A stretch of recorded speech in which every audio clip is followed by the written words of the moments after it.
You're watching the Y2K show, where they play my kind of videos. Soy Roberto, El Favorito Gringo, mi pelo es blanco, hecho en San Mateo. Dime cuando ven a México, soy una California oso, más grande de mis sueños. Es un nuevo año, nuevo tiempo, no ratos or latas, no preguntas, preguntas menso. Inteligente pero soy poco loco, fiestas.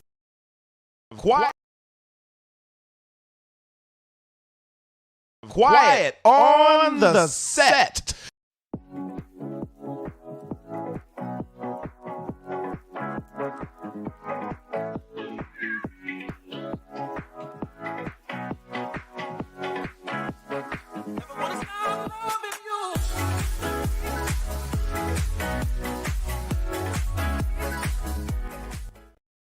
Quiet on the set.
Oh my God! You're watching the Y2K show, where they play my kind of videos.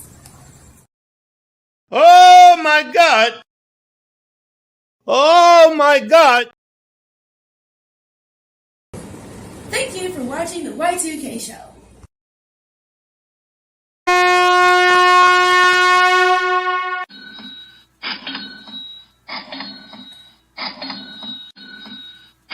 You're watching the Y2K show, where they play my kind of videos.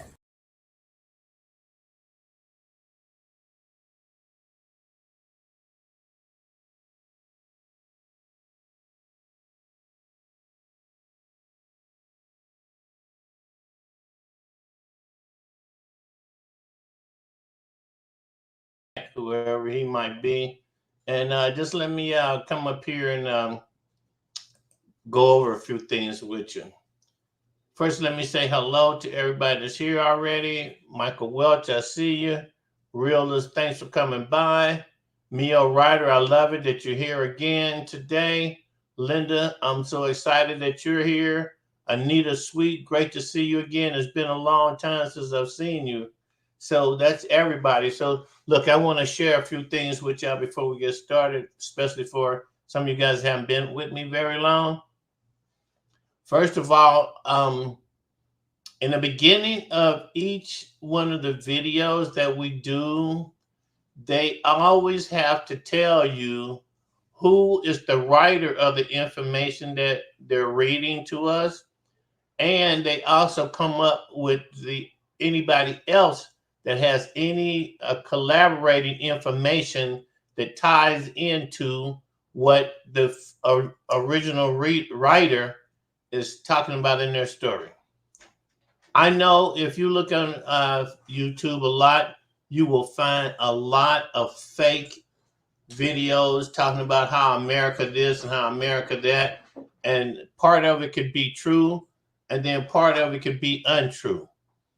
So I think that it's up to me to inform each of you so that you can pass it on to anybody else that comes in. And Mio, thank you for sharing. I need some real visitors to my channel live. I figured out that the best way to get subscribers is for new people to subscribe to me while we're in my show, versus if you see me somewhere else and then you go to my channel and then we're trying to tell you how to go there, watch 30 seconds, 2 minutes of whatever I have available to you, and which makes it very difficult for you to look at, shut that door, Michael, it makes it very difficult for you to understand what I'm saying if somebody else is talking in the background. So I encourage you guys to type in questions, because I can read the chat, although I'm in present time. The video is in present time, and your comment might be behind time. So what I'm going to do is I'm going to start stopping the education at a point so that I can get you caught up on any information that you may have about what we're looking at. But like I was saying, all the information that we've been taught, first of all, we all understand that's a lie. And a lot of us have learned a lot of the truths, but a piece of the truth and a piece of lie still makes it a lie. So I present to you the full truth and nothing but the truth, which will come from historical records or what they call eyewitnesses. And anything that's said here can be collaborated with another point of view that's telling the same truth. Okay. Also, generally, when I do these shows, the reading is like being in a lecture hall in college. Now, I know from the look of y'all faces, all of you have gone to college, so you understand, but I understand watching this video for more than 40 minutes at a time could be a little drawing. So the videos I have set up for today, they're both shorter, but after a point where I can catch up any educational information, follow up what we just saw or what we just heard to make sure you have a clear understanding what was said. Now, I also, because I read the chat, be aware that if any new people, my moderators, this is up to you guys. Any new people come into our chat and they're talking about anything other than what the video is showing, could you please advise them to stick to the topic? Because to interrupt me to say stick to the topic, now I've lost our place in the reading, because I'm reading this again right along with it's being viewed. I know there's a delay in you seeing it, but your texts are current. Like whatever you say right now, I will see that right now. So let's go over this. First of all, whoever at the beginning, whoever is going to be getting whoever the reading is going to be from, they're going to list their name, their background, what their educational level is, and what makes them the person that we should listen to, since they're the ones going to be telling us the truth. Okay, now today, this first session is going to be about Huey P. Newton. Now, one of the things that it's going to say in here, which is true, he created the Black Panthers, but the Black Panthers are downline of a much larger group that started in the 50s. I became a member of it in the 60s, called the Black Liberation Army Soldiers, because we were being trained for what Woodrow Wilson had prepared us for, was a race war. Yeah, prejudice, racial bias, Woodrow Wilson. I'm mentioning his name as often as I can now because it has been shown to me in a previous showing that the man wrote a complete encyclopedia and had it issued to the media and the educational system to start teaching all of us a lie. I've been after that one for like decades. Who started this nonsense that makes us all fighting at each other? We're all humans, first of all. Now, because of the people that were able to get in charge of writing laws, doctrine, educational material, because those people, I hate to say it, were non-melanated people, which I still believe their ancestors were as melanated as all of us other melanated people were. But they got that control and led us to believe in our modern time. Now I'm going to tell you that in 1908, just last century, 1908 is when this all started, and it got bad as it could get to a point. But I think, despite what you hear Trump saying, what he don't say on national TV, because it would get him assassinated right there at the TV network or on the street. What he don't say there, you have to understand that the man is practicing racist. Shoot, what can I say? He tried to destroy everything that President Obama created. He tried to destroy it all while he was in office. Yeah. Truman tried it. Eisenhower was black, but him being black didn't save America either. He tried it. So all of those things we got to stay aware of, okay? So like I said, I'm glad to see all of you here. And if any of y'all want to grab that link and take it and share it with some other people and get them coming in, that would be fine too. If not, let's just let me just load this first presentation up. We're gonna see the life and time and story of Huey P. Newton. Okay, we're all old enough to remember something about this guy, right? Okay, so let me find where I have him. I got him right here. Let me get him loaded up, and then we'll get this show started.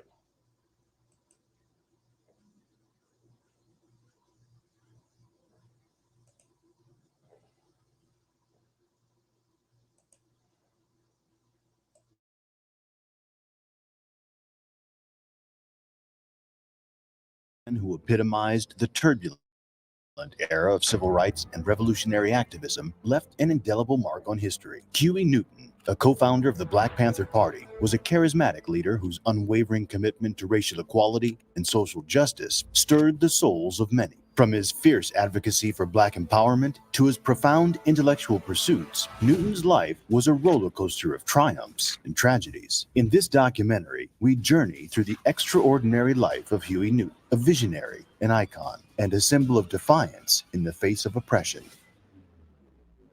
Huey Newton was born in Monroe, Louisiana, 1942, right during World War II. His parents, Amelia Johnson and Walter Newton, were sharecroppers and Baptist preachers. They named him after Huey Long, who used to be the governor of Louisiana. Now, Monroe is in Ouachita Parish, and unfortunately, that place has a long history of violence against Black people, going all the way back to the Reconstruction era. According to a report from 2015, there were 37 documented cases of Black people being lynched in that parish between 1877 and 1950, making it one of the counties with the highest number of lynchings in the southern United States. Given all the violence they faced, the Newton family decided to move to Oakland, California, as part of the second wave of the Great Migration, a movement of African Americans leaving the South in search of better opportunities and to escape the harsh treatment they endured. Life wasn't easy for the Newtons, though. During Newton's childhood, they were quite poor and had to move around a lot within the San Francisco Bay Area. As a teenager, Newton had a few run-ins with the law. He got arrested a couple of times for things like gun possession and vandalism. It wasn't the best path to be on, but he managed to turn things around later in life.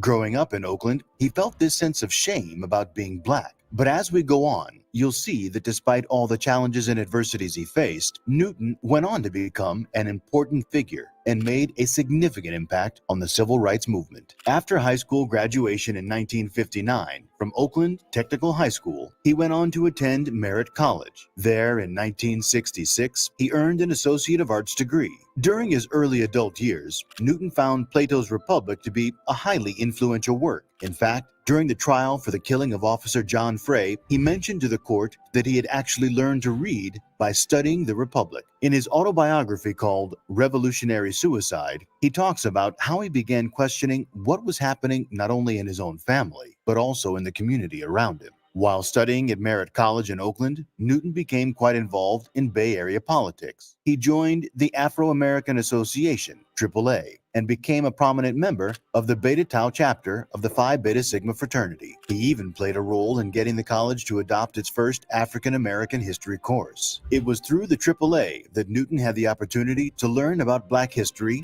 from Donald Wharton, who later changed his name to Khalid Abdullah Tariq al-Mansur. At first, Newton found Wharton's ideas compelling, but later on, he came to the conclusion that Wharton's solutions didn't actually work. In his autobiography, Newton expressed his skepticism, stating that the mass media gave Wharton exposure for a specific reason: to mislead people away from the truth of their situation. During his time in college, Newton was an avid reader. He delved into the works of influential figures such as Karl Marx, Vladimir Lenin, Franz Fanon, Malcolm X, Mao Zedong, Emil Durkheim, and Che Guevara. Their writings and ideas significantly impacted his worldview and political beliefs. At Merritt College, Newton crossed paths with Bobby Seale, and their chance encounter led to the founding of the Black Panther Party for Self-Defense, BPP, in October 1966. Seale became the chairman, while Newton assumed the role of Minister of Defense, based on their casual conversation. The Black Panther Party was a left-wing organization that advocated for the right of self-defense for Black individuals in the United States. Malcolm X played a crucial role in shaping the beliefs of the Black Panther Party.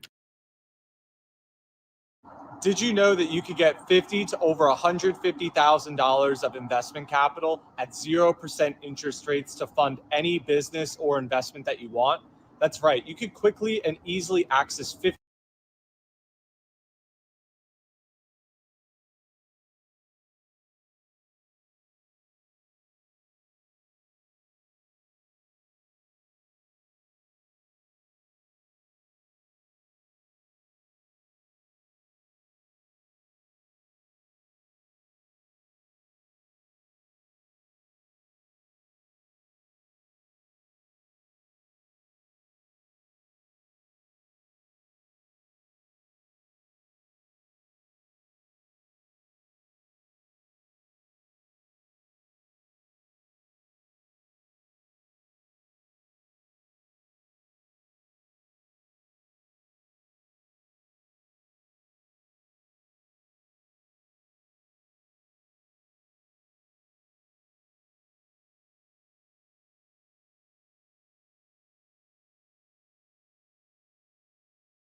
gained national and international recognition for its active involvement in the Black Power movement and the political landscape of the 1960s and 70s. In his autobiography, Newton reflected on his efforts to transform what society labeled as criminal activities in the streets into something with political significance. He recognized the need for a gradual shift in mindset and actions. He aimed to redirect these daily activities for survival toward meaningful community actions. However, over time, the illegal activities of a few individuals within the Black Panther Party started overshadowing the impactful social programs they were involved in. This mischaracterization caused them to lose some support within Black communities and among white individuals. Newton and the Panthers initiated various social programs in Oakland, making a positive impact on the community. One notable endeavor was the establishment of the Oakland Community School, which provided high-quality education to 150 children from underprivileged urban neighborhoods. They also launched the Free Breakfast for Children program and other initiatives that offered activities like dances for teenagers and martial arts training. According to John George, a supervisor in Oakland County, Newton remarkably inspired social consciousness even in individuals associated with street gangs. However, in 1982, Newton faced allegations of embezzling $600,000 of state aid intended for the Panther-founded Oakland Community School. The accusations of embezzlement led to the dissolution of the Black Panther Party. 6 years later, in March 1989, the embezzlement charges were dropped, and Newton pleaded no contest to a single count of cashing a $15,000 state check for personal use. He received a sentence of 6 months in jail and 18 months of probation. In mid-1964, Newton was convicted of assault with a deadly weapon for stabbing Odell Lee multiple times with a steak knife. He served a 6-month prison sentence. On October 27th and 28th, 1967, Newton was out celebrating after completing his probationary period. During the early hours of October 28th, Newton and a friend were stopped by Oakland Police Department officer John Frey. Recognizing Newton, Frey called for backup. When another officer, Herbert Heenes, arrived at the scene, gunfire erupted, and all 3 individuals were injured. Heenes testified that the shooting occurred after Newton had been placed under arrest, while one witness claimed Newton shot Frey with the officer's own gun during a struggle. No firearms were found on either Newton or Frey. Newton asserted that he lost consciousness during the incident after being shot by Frey. Unfortunately, Frey succumbed to his injuries shortly after being shot 4 times, while Heenes remained in serious condition from 3 gunshot wounds. David Hilliard, a Black Panther member, took Newton to Kaiser Hospital in Oakland, where he was admitted with an abdominal gunshot wound. Newton was handcuffed to his hospital bed and arrested for Frey's killing. Upon arrival, Newton requested treatment in an agitated state, and he was administered a tranquilizer to calm him down. In September 1968, Newton was convicted of voluntary manslaughter for killing Frey and received a prison sentence of 2 to 15 years. However, in May 1970, the California Appellate Court overturned the conviction and ordered a new trial. Following 2 subsequent trials resulting in hung juries, the district attorney decided not to pursue a 4th trial, leading the Alameda County Superior Court to dismiss the charges. In his autobiography, Revolutionary Suicide, Newton claimed that Heenes and Frey were shooting at each other from opposite directions during the shootout. Following his arrest on October 28, 1967, Newton pleaded not guilty to the murder of Officer John Frey. The Black Panther Party wasted no time in mobilizing a coalition to rally behind Newton and advocate for his release. In a significant show of support, the Peace and Freedom Party, a predominantly white anti-war political organization, joined forces with the Black Panther Party in December. This alliance served a dual purpose. It provided legitimacy to Newton's cause and enhanced the credibility of the party among more radical activists in the community. Under the joint leadership of the Black Panther Party and the Peace and Freedom Party, a powerful demonstration occurred on February 17th, 1968, coinciding with Newton's birthday. Around 5,000 protesters gathered in Oakland to express their solidarity with Newton. This event garnered widespread attention from international news organizations, greatly elevating the profile of the Black Panther Party. The phrase "Free Huey" became a rallying cry for the movement and appeared on buttons and t-shirts. Kathleen Cleaver, a prominent member of the Black Panther Party, emphasized that the Free Huey campaign aimed to position Newton as a symbol representing the party's core values, effectively creating a living martyr. As the trial began on July 15, 1968, it quickly transcended the individual case of Newton and evolved into a politically charged movement with racial undertones. Over the course of 2 years, encompassing Newton's original trial and subsequent appeals, the coalition steadfastly supported him. Finally, on August 5,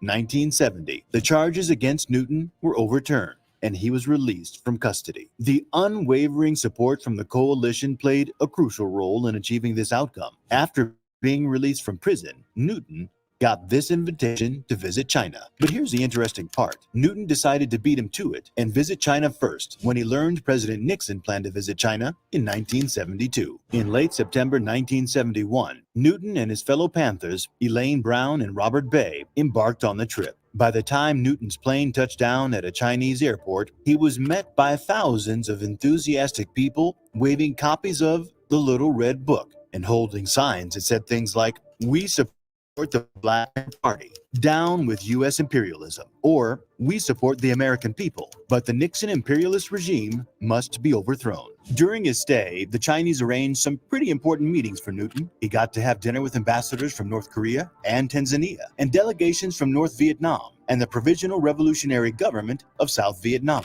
Newton was hoping to meet Mao Zedong, the chairman of the Chinese Communist Party. But instead, he had 2 meetings with the Chinese premier, Zhou Ilani, and Mao's wife, Jiang Qing, joined in on one of the meetings. Newton had a pretty interesting perspective on China. He described it as a free and liberated territory with a socialist government. After Newton's Asian adventure, the Black Panther Party started incorporating North Korea's Juche ideals into their own ideology. They were clearly influenced by what they witnessed and learned during the trip. During the 1970s, there were allegations that Newton had become increasingly paranoid, developed a crack cocaine addiction, and exhibited violent tendencies. A significant incident occurred on August 6, 1970.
Involving the shooting of Kathleen Smith, a 17-year-old native of Oakland and a child prostitute. Smith succumbed to her injuries 3 months later. According to the prosecutor involved in the case, it is believed that Newton shot Smith following a casual exchange on the street during which she referred to him as Baby, a childhood nickname that he despised. In this case, the main witness refused to testify for fear of assassination. After 2 trials resulted in deadlocked juries, Newton was not convicted of the shooting. There are also reports of Newton assaulting his tailor over a disagreement about the price of a suit. In 1974, Newton was arrested for striking the tailor with a pistol.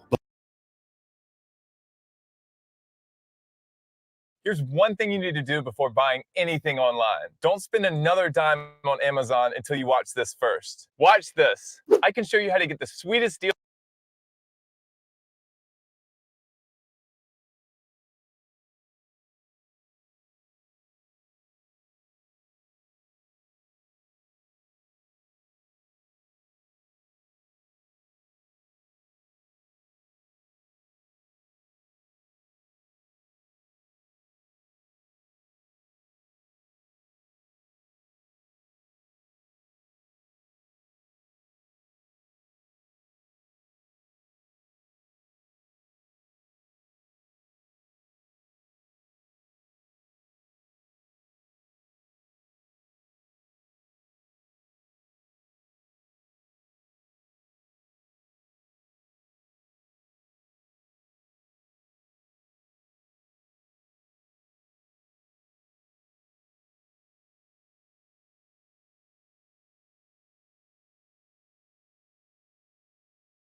ensued. In 1974, Newton was arrested for striking the tailor with a pistol, but he was able to secure release after posting bail. Newton obtained his bachelor's degree from the University of California at Santa Cruz in 1974. While serving time in prison in 1978, he formed a close friendship with evolutionary biologist Robert Trivers. Newton sought to pursue a graduate degree in the history of consciousness and applied to do a reading course with Trivers. Together, they published an analysis of the role of flight crew self-deception in the 1982 crash of Air Florida Flight 90. Trivers even dedicated a chapter of his autobiography to his relationship with Newton. In 1980, Newton completed his PhD in the social philosophy program of History of Consciousness at the University of California at Santa Cruz. His doctoral dissertation, titled War Against the Panthers, A Study of Repression in America, examined various aspects of the Black Panther Party's development, including the response of the U.S. federal government to the party and the assassinations of Fred Hampton, Bunchy Carter, and John Huggins. Newton drew from sources such as 2 federal civil rights lawsuits, one against the FBI and other government officials, and another initially against the city of Chicago. Newton's academic research, often overlooked, was discussed by his widow, Frederica Newton, during an episode of C-SPAN's American Perspectives program on February 18, 2006. Following the decline of the Black Panther Party, Huey P. Newton completed numerous unpublished essays on philosophy, political theology, evolutionary biology, and political economy, which are currently held in an archive at Stanford University. Unfortunately, in the early morning of August 22, 1989,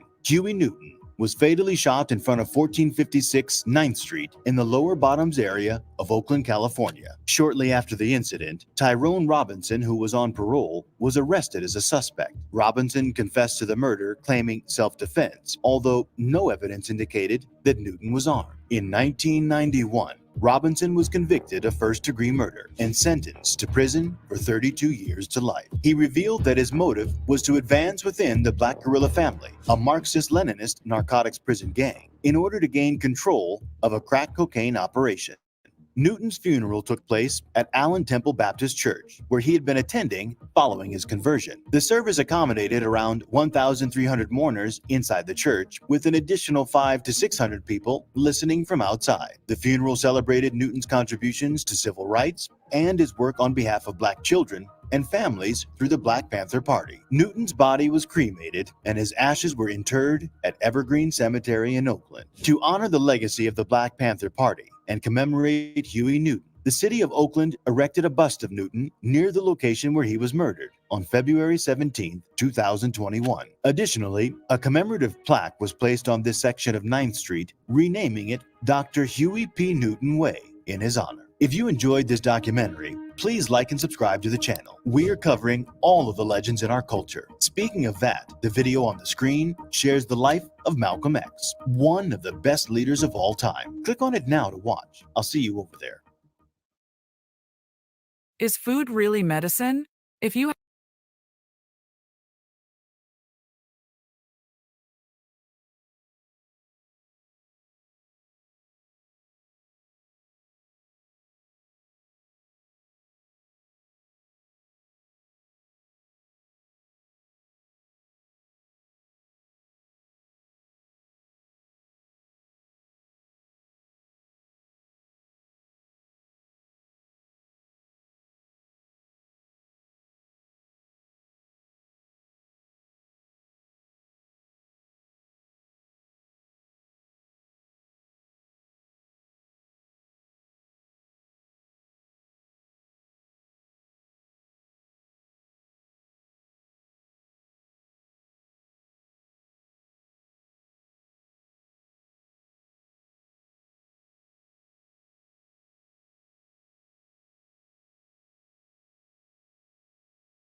We be ballin'. We ball out. I pull up to the line, drop a 3 on them. Dagger in the heart, Kobe lean on them. Look them in the eye, love mean on them. Untouchable, triple team on them. 5 champion rings on them. Purple and gold, fresh and clean on them. Yeah, I be ballin'. MVP shot calling. Forever a legend. Look in the sky, my name is written in heaven. Forever a legend. Look in the sky, my name is written in heaven. Northern Cali, we be showing love. From the Bay to LA, we be ballin'. Northern Cali, we be showing love. From the Bay to LA, we ball out, ball out. Northern Cali, we be showing love. From the Bay to LA, we be ballin'. Northern Cali, we be showing love. From the Bay to LA, we ball out, ball out. Forever legendary, we ready to ball, baby. Forever legendary, let's shoot for the stars, baby. Forever legendary, we ready to ball, baby. Forever legendary, let's shoot for the stars, baby. I live my life like a rock star. Everywhere I go, they know who you are. But when I'm on the road, baby, getting money on the go, baby, I'm legendary like an icon. Got this game on lock like a python. 24 to the hole, baby. You're not knowing, now you know, baby. Northern Cali, we be showing love. From the Bay to LA, we be ballin'. Northern Cali, we be showing love. From the Bay to LA, we ball out, ball out. Northern Cali, we be showing love. From the Bay to LA, we be ballin'. Northern Cali, we be showing love. From the Bay to LA, we ball out, ball out. Forever legendary, we ready to ball, baby. Forever legendary, let's shoot for the stars, baby. Forever legendary, we ready to ball, baby. Forever legendary, let's shoot for the stars, baby. I slide through when it's crunch time. Game winner, 4th quarter clutch time. Man, I'm so legendary. My game so pretty, crossover, Holly Berry.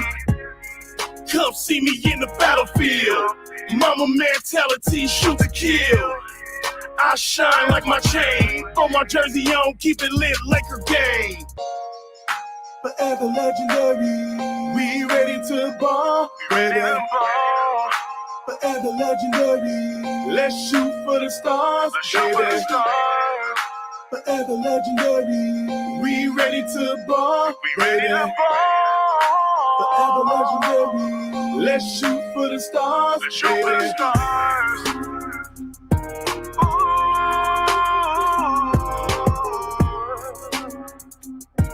Let's shoot for the stars. Yeah. 1, 2, 3, Kobe!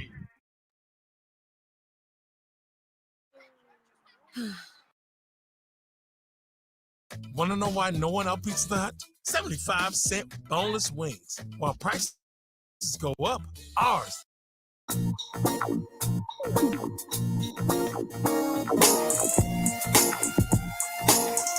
She's a very freaky girl, the kind you don't take home to mother. Her she's got a ring that's one just like the other. Found out they're rather nasty. Face like an angel and body for days. I light up the light like a sunshine rays. Hot like a fire, burning so bright. I wanna be a freaking nasty girl tonight. Get lost in my eyes, now you're hypnotized. Make so long that you can't deny. I got the other girlies wondering why they can't be a freaking nasty girl tonight. Living in a fantasy, my own little nasty girl. Tonight, don't you wanna come with me? I need me a nasty girl. Tonight, living in a fantasy, my own little nasty girl. Tonight, don't you wanna come with me? I need me a nasty girl. I get drunk on my love when we wrap it up. Six when the fun, yeah, I get the job done. Like a tidal wave, I'll rock you right. I wanna be your freaking nasty girl tonight. Lost in my eyes, now you're hypnotized. Take so long that you can't deny. I got the other girlies wondering why you can't be your freaking nasty girl tonight. Living in a fantasy, my own little nasty world. Tonight, don't you wanna come with me? I need me a nasty girl. Tonight, living in a fantasy, my own little nasty world. Tonight, don't you wanna come with me? I need me a nasty girl. The freakier the girl, the freakier the damn world gets. Popping the bottle, whipping the throttle, till the girl sits right on my crotch, drinking the scotch up on the Lambo. Giving the girl everything she wants so much that she can handle. You think that she's freaky? Let me roll up the sticky, then place my head in your lap. Put my tongue in my pinky. The key is the sex is about to go down, so put your pussy in the air and put your face in the ground. Yeah, Jackie, you a nasty girl. Climbing up your legs like I'm on top of the world. Freaking nasty. Yeah, I'm the man. Johnny West and Nate Dogg breaking clubs with a jam. So now you looking at me like you wanna get out. I'll leave your face in the sheets whenever I'm in town. This is my world, baby, just follow along. Cause I'm the type of motherfucker that goes all night long. Girl, the kind you don't take home to mother. Heard she's got a friend that's one just like the other. Found out they're rather nasty.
Yeah. Who's gonna cry for me when my pain ceased? My life is done. Well, will you be the one? Well, who will cry for me that my life is over? Will you shed a tear? Oh, will you do that for me? Well, who's gonna cry for me when my pain is ceased and my life is done? Tell me, will you be the one? Will you be the one that will cry for me? Baby, will you cry for me? Baby? Will you shed a tear? Oh, yeah. Oh, yeah. Tell me, who's gonna lie for me? Stand there for the whole world to see, remembering everything, yeah. Oh, and who's gonna try for me? Right down in my eulogy, put it down in so many words. Everything that everyone has felt or heard. Will you cry for me? When my pain is ceased and my life is done, tell me, will you be the one? Will you be the one that will cry for me? When my pain is over, and my feet is 6 feet there, someone to carry me home. Oh, I wanna know who's gonna scream and shout. Tell me what it was all about, and remember me. Will they always see everything I wanted to be? Baby, you cry for me. When my pain is ceased and my life is done, tell me now, will you be the one who's gonna shout and scream, thinking all just a dream, forgetting that it's all a part of the scheme. Who's gonna cry for me when my pain is done? My life is over. Will you be the one who's gonna sing a song? Maybe Amazing Grace. Somebody's gotta leave with a smile. Somebody's gotta stay there for a while. I need to know, will you cry for me when my pain is ceased, when my life is done? Tell me, will you be the one? Will you be the one that will cry for me? Will you shed a tear? Will you be right there? Will you be right there? Oh, well, who's gonna cry? Oh, man. Who's gonna run out the door? 'Cause they can't take no more. Hey, who's gonna cry for me when my pain is ceased and my life is done? Hey, can you see you gonna be the one? Oh, that will cry for me. You shed a tear. We stand up there and tell the world how you truly feel. Oh, will you cry for me? Oh, will you cry for me? Will you come from a mom, a sister, a brother? Oh, will you cry for me?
Malcolm X is a true American epic story filled with drama, intrigue, and triumph. Born into poverty and raised in a world of systemic racism, Malcolm X was a man who refused to accept his place in society. He rose from the depths of despair to become one of the most iconic figures in the fight for civil rights, advocating for Black empowerment and challenging the status quo at every turn. His journey took him from the mean streets of Harlem to the halls of power in Washington, D.C., and his impact was felt across the nation. But Malcolm X was more than just a leader. He was a revolutionary, a religious firebrand, and a force of nature. He defied convention, inspired millions, and eventually paid the ultimate price for his convictions. In this video, we'll uncover the untold stories, the hidden struggles, and the moments of triumph that defined Malcolm X's extraordinary legacy.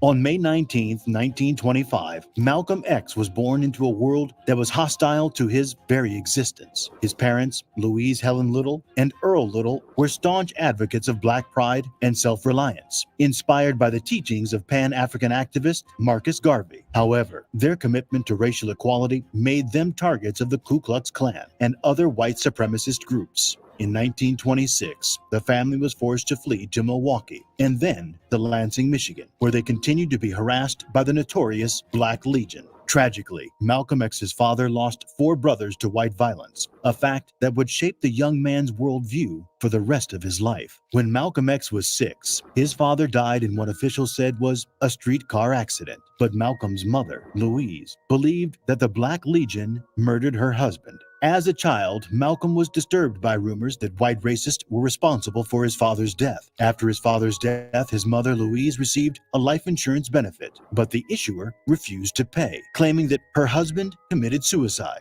To make ends meet, Louise rented out part of her garden, and Malcolm and his siblings hunted game. In 1937, a man Louise was dating vanished from her life when she became pregnant with his child. A year later, she had a nervous breakdown and was committed to Kalamazoo State Hospital. The children were separated and sent to foster homes. Malcolm and his siblings secured her release 24 years later. Malcolm attended junior high school and high school in Michigan, but he left high school in 1941 before graduating. He was told by a white teacher that practicing law, which was his dream at the time, was no realistic goal for a Negro. Later, Malcolm felt there was no place for a career-oriented Black man in the white world, regardless of talent. Between the ages of 14 and 21, Malcolm lived with his half-sister, Ella Little Collins, in Roxbury, a neighborhood in Boston where many African Americans lived. During this time, he held various jobs. Later on, Malcolm moved to Harlem, New York City. In 1943, after spending some time in Flint, Michigan, he found a job on the New Haven Railroad and got involved in illegal activities such as drug dealing, gambling, racketeering, and even robbery. During his time in Harlem, Malcolm made friends with John Elroy Sanford, who also worked as a dishwasher at Jimmy's Chicken Shack. Sanford dreamed of becoming a comedian, and both men were known for their reddish hair. Sanford was nicknamed Chicago Red after his hometown, and Malcolm was called Detroit Red. Sanford later became famous as comedian and actor Red Fox. During World War II, Malcolm X was summoned for military service by the draft board, but pretended to be mentally ill during his examination. He rambled and talked about wanting to go down south, organize Black soldiers, steal guns, and kill crackers. As a result, he was deemed mentally unfit for service. After the war, Malcolm returned to Boston and became involved in a series of burglaries with 4 others, targeting wealthy white families. He was arrested in 1946 while attempting to retrieve a stolen watch from a repair shop and was sentenced to 8 to 10 years in Charlestown State Prison for larceny and breaking and entering. Did you know that you could get $50,000 to over $150,000 of investment capital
imprisonment, he crossed paths with John Bembry, a fellow inmate who impressed him with his commanding use of language and self-education, earning him Malcolm's respect. Through Bembry's influence, Malcolm developed a thirst for knowledge and reading. Around this time, his siblings wrote to him about the Nation of Islam, a religious movement advocating for black self-reliance and the repatriation of the African diaspora to Africa to escape white domination. Initially uninterested, Malcolm's brother Reginald urged him to stop smoking and eating pork, promising to teach him how to escape prison. After Reginald visited and explained the group's beliefs, including the notion that white people are devils, Malcolm concluded that his past relationships with white people had been marred by deceit, injustice, greed, and hatred. Previously disdainful of Christianity and known as Satan among the prison population, Malcolm became receptive to the Nation of Islam's message. Malcolm wrote to Elijah Muhammad, the leader of the Nation of Islam, in late 1948 to seek advice. Muhammad instructed him to renounce his past and pray to God, promising to avoid destructive behavior. Malcolm struggled before praying, but eventually became a member of the Nation of Islam and maintained regular correspondence with Muhammad. In 1950, the FBI opened a file on him after he wrote a letter to President Truman expressing opposition to the Korean War and identifying as a communist. Around the same time,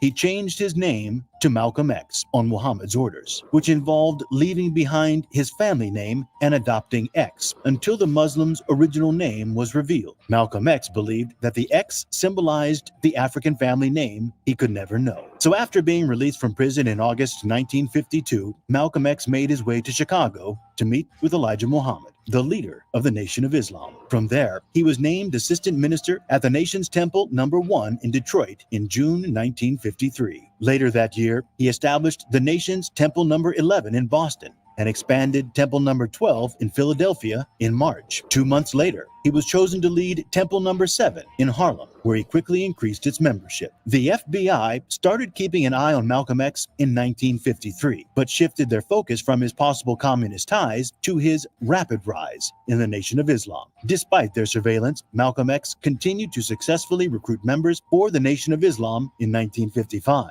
He established temples in Springfield, Massachusetts, No. 13, Hartford, Connecticut, No. 14, and Atlanta, No. 15, with hundreds of African Americans joining every month. In addition to his impressive speaking skills, Malcolm X had a striking physical presence. He was 6 foot 3 inches tall and weighed around 180 pounds. Writers have described him as powerfully built and mesmerizingly handsome, always impeccably groomed. Malcolm X came into the national spotlight in 1957 following an incident involving one of his fellow Nation of Islam members, Hinton Johnson. On April 26 of that year, Johnson and 2 other Nation of Islam members saw 2 New York City police officers beating an African-American man with nightsticks. When they tried to intervene and told the officers that they were not in Alabama but in New York, one of the officers turned on Johnson, beating him so badly that he suffered brain contusions. All 4 African-American men, including Johnson, were subsequently arrested. This incident brought attention to police brutality and racism in the North and led to increased public interest in the Nation of Islam and its message. He commandeered a large protest which caused a police officer to comment to the New York Amsterdam News that no one man should have that much power. This led to the New York City Police Department monitoring Malcolm X within a month.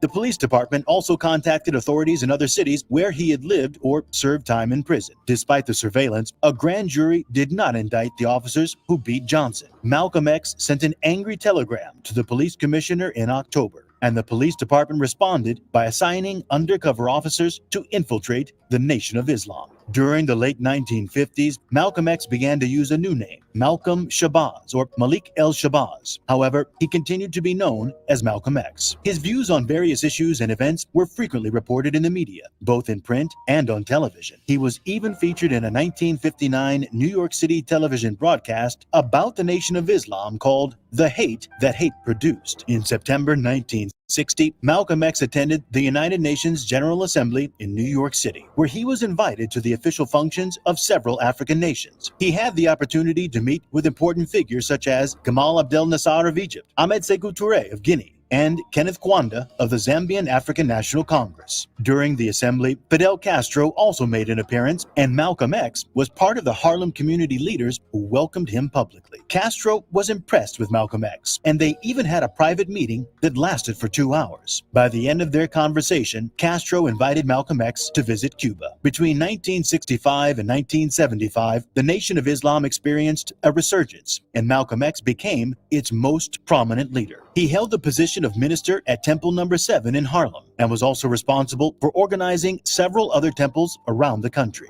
During this time, he developed a close relationship with Elijah Muhammad, the founder of the Nation of Islam. In 1964, Malcolm left the Nation of Islam and converted to Sunni Islam, changing his name to El Hajj Malik El Shabazz. He made a pilgrimage to Mecca and discovered that Islam was not inherently racist. He also became more politically moderate, distancing himself from the Nation of Islam's separatist views. Malcolm's departure from the Nation of Islam was not smooth. Elijah Muhammad became increasingly concerned about Malcolm's growing popularity and his criticism of the nation's leadership. At the same time, Malcolm began to hear rumors of Elijah Muhammad's infidelities, which caused a rift between the two men. Malcolm X played a significant role in the Nation of Islam's rise in membership during the 1950s and 1960s, with estimates ranging from 500 to 75,000 members. He was considered the group's second most influential leader after Elijah Muhammad. Malcolm X's influence even extended to famous boxer Cassius Marcellus Clay Jr., who he inspired to join the nation and change his name to Muhammad Ali. The two became close, and Ali even brought Malcolm X and his family to watch him train in Miami in 1964. One Night in Miami, the 2020 thought-provoking film adaptation of Kemp Powers' play, vividly explores the relationship between Malcolm X and Muhammad Ali. After Malcolm X left the Nation of Islam, he attempted to persuade Ali to convert to Sunni Islam with him. But Ali instead cut ties with him, later admitting that it was one of his greatest regrets. Malcolm X also mentored Louis X, who later became known as Louis Farrakhan, and eventually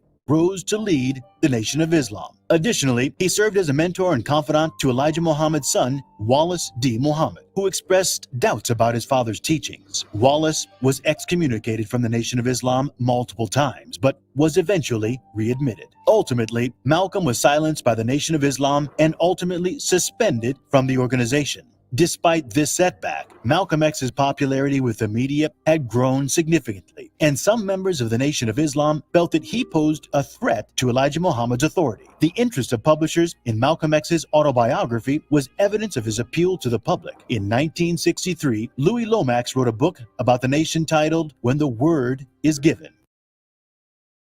When was the last time you did a proper cleanse of your intestines? Maybe you do them often, maybe you've never done one.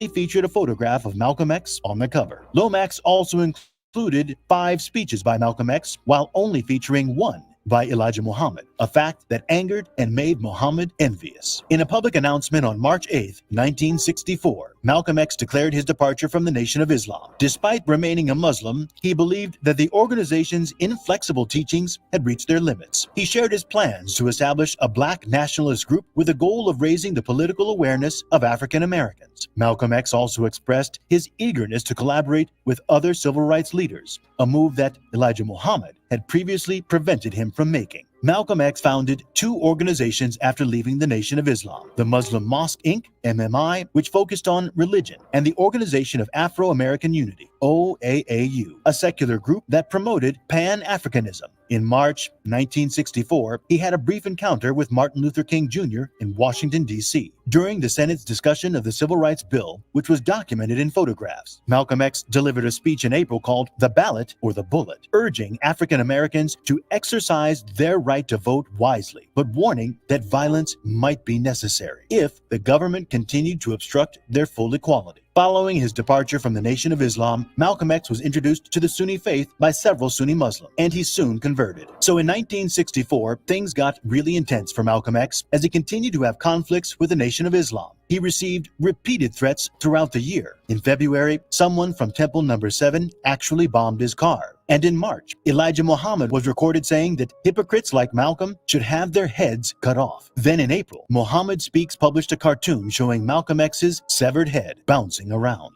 The threats didn't stop there. In June, Betty Shabazz, Malcolm X's wife, received a call saying her husband was as good as dead. And just 4 days later, an FBI informant was tipped off that Malcolm X was going to be killed. On top of that, the nation sued to take back Malcolm X's home in East Elmhurst, and his family was ordered to leave. But the night before the hearing to postpone the eviction, the house was set on fire and destroyed. Things just kept escalating. In July, John Ali, who was suspected of being an undercover FBI agent, said that anyone who opposes the Honorable Elijah Muhammad puts their life in jeopardy. And in December, Muhammad Speaks published an article saying that such a man as Malcolm is worthy of death. Despite all of this, Malcolm X continued to stand up for what he believed in. In fact, Ebony magazine published a photo of him in September of that year holding an M1 carbine and looking out a window as a way to show his defiance in the face of these threats. In 1965, Malcolm X stated in an interview with Gordon Parks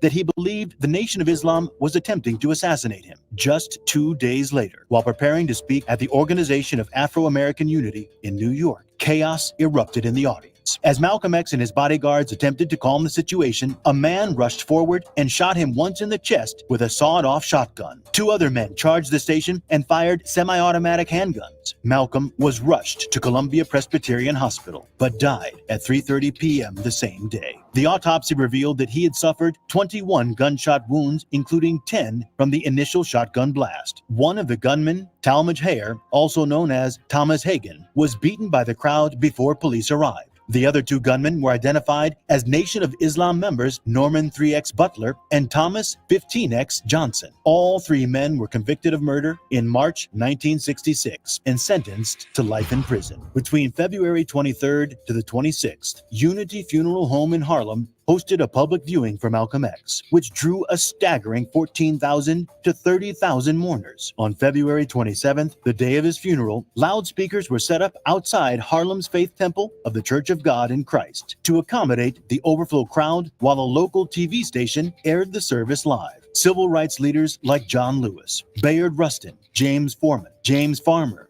Jesse Gray, and Andrew Young attended the funeral. Actor and activist Ozzie Davis delivered a moving eulogy in which he referred to Malcolm X as our shining black prince, who didn't hesitate to die because he loved us so. Malcolm X was laid to rest at Ferncliff Cemetery in Hartsdale, New York. In a touching gesture, his friends took up the shovels of the gravediggers to finish the burial themselves. He will forever be known as one of the greatest leaders in history. If you enjoyed this documentary, then you will love the video on the screen. It's another incredible story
Don't get upset.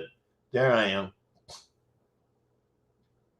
And Queen, I know you got something else to say now that it's your comment was deleted. You know, you probably had some words in it that were unacceptable. I don't really have any words matched to automatically stop a comment. But like I said, if I read over in the chat what somebody says and it's not in affirmation of the knowledge that we're sharing here, it throws me off, because then I'll start talking about that. And that was one of the reasons why most content creators do not look at the chat.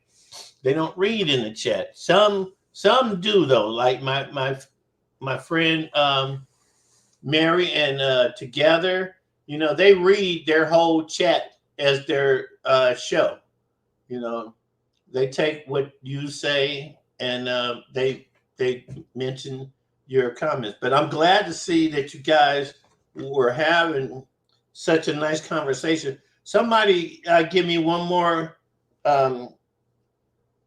message over here in the chat. Text one more message so I can see what the count is for the number of messages that received, because this is a nice size crowd here. I mean, I got 12 likes and there's 3 of y'all still in the building. I appreciate that. But I'm gonna go ahead and save the rest of you any trouble. We're at an hour and 21 seconds, and I hope that wasn't too much for any of y'all to hang out throughout the whole show. And I hope that I did it a little differently, you know, by stopping. Well, it had those shows there. Those, man, you know, they have almost millions of viewers, so they get you a lot of commercials. But I see that what I should do is I should take that time to talk, and as you can see, I can turn off the commercial and I can see it while it's running here in the background, so that by the time it actually ends, I know where to cut it off.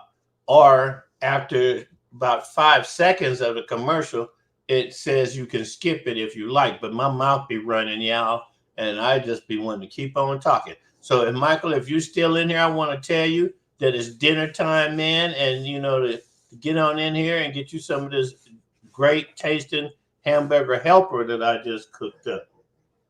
And y'all have to wait till tomorrow if you think you're gonna see a picture of this, because my phone is acting crazy. But I know what I can do. Let me show y'all what dinner looked like today over here. Let me just show you. You see this? This is good old. And man, that looks like brown gravy, don't it? Yep, I took those meatballs that I had taken out at first. I mixed them up in here. I took the corn and the peas from yesterday. I put them in here with the carrots and everything. I didn't drop the sweet potatoes in here, man. The yams, I didn't drop them in here. That just seemed like that would have been way too much. But we're gonna have to put some more butter in there and heat that up later.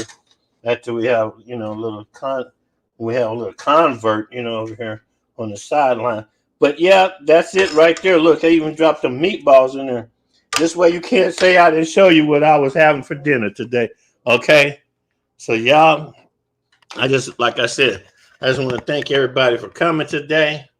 And my golly Wally, I will see all of y'all that return again tomorrow. Thank you for coming, and good night.